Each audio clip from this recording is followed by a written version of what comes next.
padre António Borges foi homenageado pela Academia Portuguesa de História, sendo-lhe atribuído o título de membro honorário. Pároco há 51 anos, António Borges foi também professor, primeiro do Colégio Brás Garcia de Mascarenhas e depois da Escola Secundária de Oliveira do Hospital, nas disciplinas de História, Português, Grego e Latim.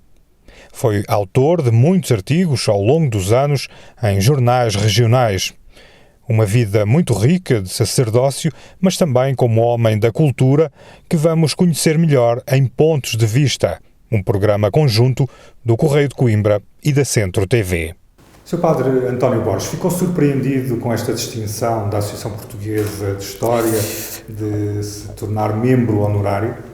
Certamente que fiquei, não estava à espera. Realmente, para mim, foi uma surpresa muito grande. E poucos dias, no fim de ano, que me comunicaram que tinha sido eleito para esse cargo, não é? E pronto, eu aceitei, especialmente, não por mim, mas pelos meus amigos, pelos meus conterrâneos. Porquê é que acha que fizeram esta distinção? Eu não sei, nem me explicaram muito bem, mas eu penso que observaram e perguntaram e souberam que eu dediquei um bocadinho a minha vida também ao jornalismo. Especialmente eu escrevi bastante desde os 12 anos na Comarca de Arganil, depois mais tarde tenho colaborado muito no Diário As Beiras e sempre me interessou pelo homem, pelos seus problemas, aqueles que realmente eu encontrei nos caminhos onde estive, onde passei. E então tudo isso realmente tem que ver com aquilo que é, no fundo, a finalidade também da Academia Portuguesa da História. E pronto, quando me perguntaram se eu aceitava, eu aceitei. Pronto. Não teve como declinar, não é? Não tive, não podia, tanto mais que tenho lá a companhia de muitos honorários e muita gente. Até fiquei surpreendido porque cheguei lá e vi na sala grande dos atos de lá, a Academia tem dois tempos.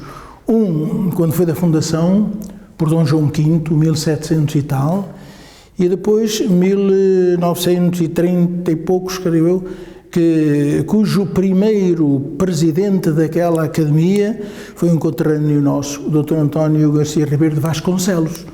Fiquei surpreendido de ver lá aquele senhor que nós tanto veneramos e admiramos, que foi um grande pensador e um grande homem de Coimbra e das Beiras, não é? Sr. Padre, já desde 1964 que está aqui no Conselho de Oliveira do Hospital, sim. Acha que já faz um bocadinho parte da história também do Conselho? Certamente, pois eu confundo-me um bocadinho com estes lugares e com esta gente que eu estimo e amo, porque foi aqui que se desenvolveu toda a minha ação, não só no campo pastoral, mas no campo também de professor, nas escolas de Oliveira, e por conseguinte, enfim, eu sou daqui perto também, sou de Coja, e realmente estou aqui enraizado, digamos assim. Foi aqui que recolhi muitos amigos que de facto me estimam e que eu estimo também a eles. Para além do sacerdócio, foi também docente na escola secundária, no Colégio Brás Garcia, Exato. Das disciplinas de História, Latim, Grego e Português também. É verdade. Como é que foi esta experiência também de lidar com muitas gerações de jovens oliveirenses? Pois, foi uma experiência muito rica, lidar com os jovens, não é? Quando eu vim para cá, não havia muitas pessoas, muitos professores, não é? O saudoso doutor José Falcão era diretor do Colégio Garcia de Mascarenhas, ele pediu-me para dar lá umas aulas e eu realmente acedi, porque eu gostava dessas aulas. Passados 2 anos, eu fui para a escola preparatória de Oliveira do Hospital, onde fiquei como presidente do Conselho Diretivo, E depois, um pouco mais adiante, fui para a escola secundária, onde me fixei até à aposentação. No caminho, fui convidado para ajudar a fundar a EPT Oliva, que é a escola profissional, onde estive também 3 anos.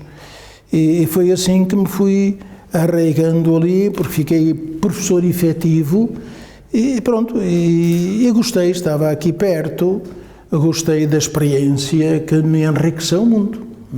Não só dando aulas, mas com os colegas que tive a oportunidade de conhecer e de conviver com eles. Estamos aqui na Capela dos Ferreiros, um monumento nacional, dos ex-libris do Concelho de Oliveira do Hospital, não é assim? É verdade, do século XIII, uma capela linda, uma capela chamada Capela dos Ferreiros, devido a isto, quer dizer, o homem que repousa aqui, supõe-se, com a mulher, era ferreiro, foi ferreiro, até que um dia recebeu lá um sujeito que lhe levou um saco de ferro velho e ele olhou, viu bem e tal, e ficou admirado, porque aquilo não era propriamente ferro, era ouro. E então ficou com o ouro e tornou-se um fidalgo e foi combater para a França, depois regressou e mandou fazer esta capela para repousar ele e a mulher, daí chamar-se Capela dos Ferreiros Domingos, Joanes e Joana Sabachais. Isso é esta capela. E há aqui a estátua que tem também uma polémica, não é? É uma polémica com aquela que está em Coimbra, no Museu Machado de Castro. É evidente que eu concluo que isto aqui é mais antigo que o Museu Machado de Castro e, portanto, esta estátua de um cavaleiro equestre, que por isso mesmo foi selecionada para estar já na Europália, para estar em Sevilha, em grandes exposições, eu atribuo que realmente ela seja, na verdade, original, a primeira estátua. E naturalmente, aqui está a nossa guarda, não é? E honra-nos muito ter aqui esta capela do século XIII e estas estátuas. Sr. Padre António Borges, estamos agora aqui na Igreja de São Paio de Gramaços, ao pé da casa tal e qual ilustre professor António Garcia Ribeiro de Vasconcelos, um ilustre professor de Coimbra, como lente de ciências e de teologia, não é? Um homem excepcional, enfim, de muito valor. De maneira que ele era um amante de São Paio, era a terra dele, não é? E até ele fez tudo por São Paio. Temos no cemitério uma capela muito linda, grande, quase deste tamanho, em que ele trouxe para lá muitas coisas que encontrou em Coimbra, isso tudo de uma igreja que foi destruída lá, e ele trouxe para ali cadeiais, duas imagens monumentais que até estiveram ainda há pouco também numa exposição em Lisboa, e um altar, isso tudo, um Cristo ao natural de António Augusto Gonçalves, que ele trouxe para ali, que é muito lindo, tem uma expressão maravilhosa. Mas ele gostava muito da sua terra, que é São Paio de Gramaços. São Paio vem de São Plágio. São Plágio é o padroeiro, é um santo de facto muito venerado. Ele foi martirizado em Espanha e depois foi levado lá para cima, para Ourense, e pronto, e daí o valor dele podemos vê-lo nas imensas terras que têm o nome de São Paio. A fé motiva todos os aspectos religiosos que a gente encontra. Isto nas pessoas consagradas a Deus, isto nos monumentos, nos edifícios, nas igrejas, tudo isto são expressões de fé que as pessoas realmente motivadas pela sua fé criaram e fundaram, e por conseguinte não podemos dissociar uma coisa da outra. As artes estão ligadas realmente ao homem, e o homem colabora, trabalha e vive naquilo que ele sente, naquilo que ele observa e naquilo que ele encontrou. A nossa zona é uma terra de pedreiros, que fizeram por aí muitos trabalhos e por toda a parte. Daí falarmos nos verbos dos Arguinas, não é? Os verbos dos Arguinas. Exatamente, bastante. Sim, isso foi uma coisa que as pessoas quiseram saber. Os verbos de Arguinas. E o primeiro que realmente falou disso e chamou a atenção para isso foi o poeta Vasco de Campos. Foi ele que realmente chamou a atenção e começou a escrever sobre isso. Depois disso, temos o Dr. Francisco Correia das Neves, que também fez um levantamento bastante exaustivo daquilo que era a linguagem típica dos pedreiros. E editou mesmo um livro. De modo que tudo isso são riquezas das pessoas. Mas isto para dizer que, na verdade, tudo o que há aí de bonito, em cantaria, mesmo nos respectivos, tudo, nos arcos, nos monumentos e tal, se deve aos padreiros de Santa Oveia e Nogueira do Cravo.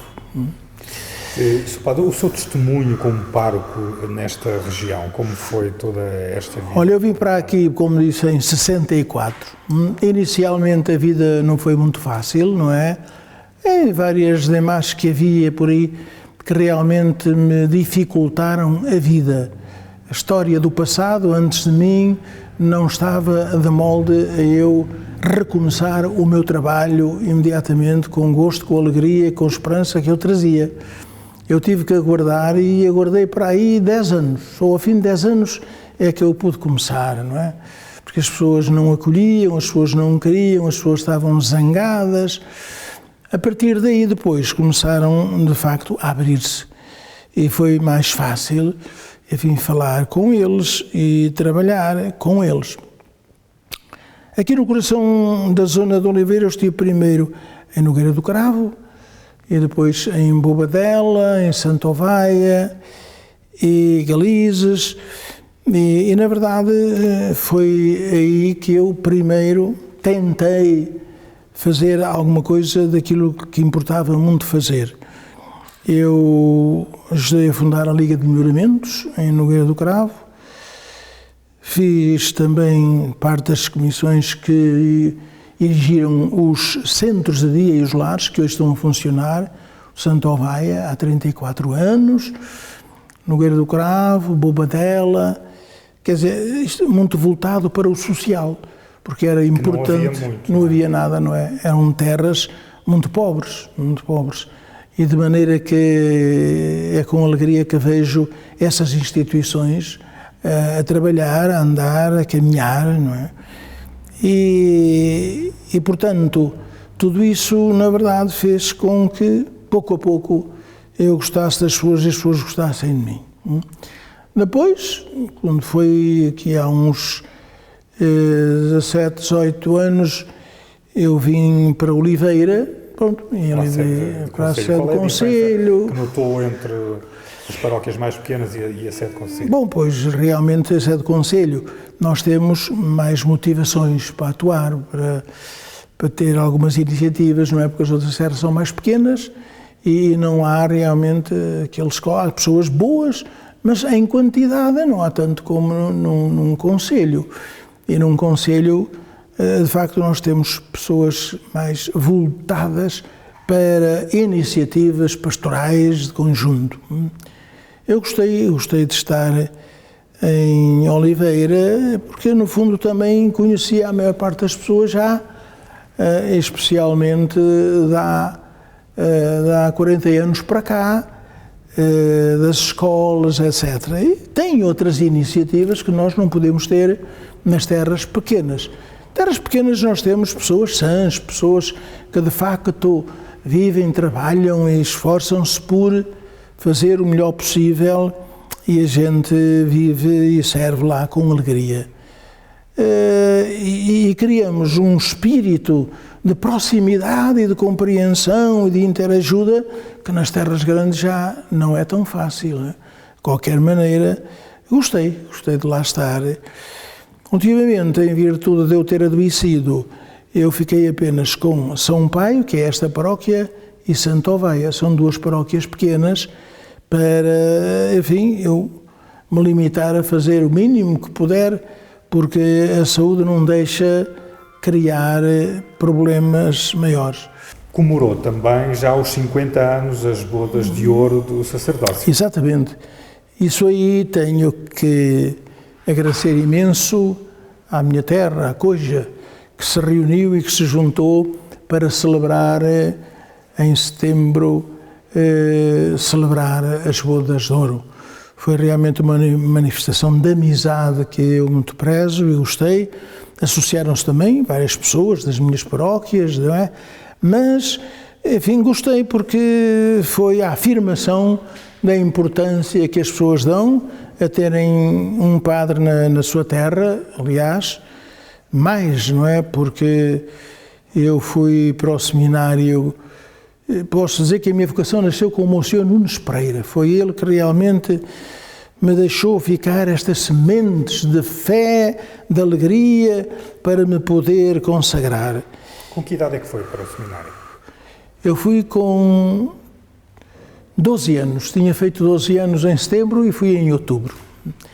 E fui já com o Padre José Vicente, uma figura bem conhecida nesta região, como jornalista, e foi com ele que eu fui. Depois também o Padre António Calinas, que veio a ser prior de Coja, e depois o Padre António Denis, falecido há pouco tempo, que era do meu ano, era do meu curso.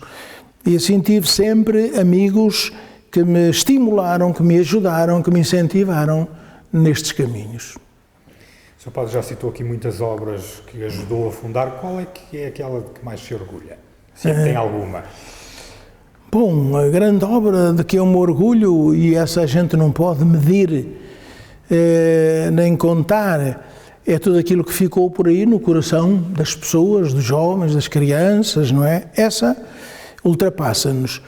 Realmente, eu de facto, por aquela que me custou, mas por aquela que me deu mais alegrias e que hoje está ali um centro bonito, é em Santa Oveia. Santa Oveia tem um lar, tem um centro de dia, foi feito de raiz, está no centro da povoação, está voltada para o Colcorinho, para o Val do Alva, é realmente uma casa, um lar de que me orgulho. Não foi feito por mim, foi feito por uma comissão que me ajudou, fomos uns 3 ou 4, mas valeu a pena e está lá para nos orgulharmos, e ela está ao dispor das pessoas. Como é que vê até agora a atuação do Papa Francisco e se ele é uma viragem na história da Igreja Universal? Pois, naturalmente que o Papa é uma figura hoje venerada, estimada por todos, não só pelos católicos, pelos cristãos e até mesmo por aqueles que se dizem sem religião. Todos eles realmente admiram os gestos proféticos do Papa, aquilo que ele tem mudado, aquilo que ele tem feito, porque no fundo ele passa por ser ali quase um pároco no Vaticano. Na maneira onde fica, onde come, ele agarra na pasta, sai dali e vai ao barbeiro, por exemplo, cortar o cabelo, e de maneira que por aquilo que ele escreve, e vale a pena ler o que ele escreve, porque só assim nós podemos verificar como é grande o coração dele. E há uma coisa que quem puder ler o que foi a vida dele na Argentina, aí sim, realmente foi um homem extraordinário, na juventude, no tempo de padre novo, de bispo, que é excepcional. E este homem, pouco a pouco, isto uma viragem na Igreja nos faz de um dia para o outro, não é? Mas pouco a pouco ele vai fazendo e as pessoas vão aceitando o desafio que ele propõe para uma Igreja renovada, para uma Igreja diferente. Sr. Padre Borges, muito obrigado. Nada, obrigado eu. Entrevista e até uma próxima. Obrigado, ao dispor, obrigado.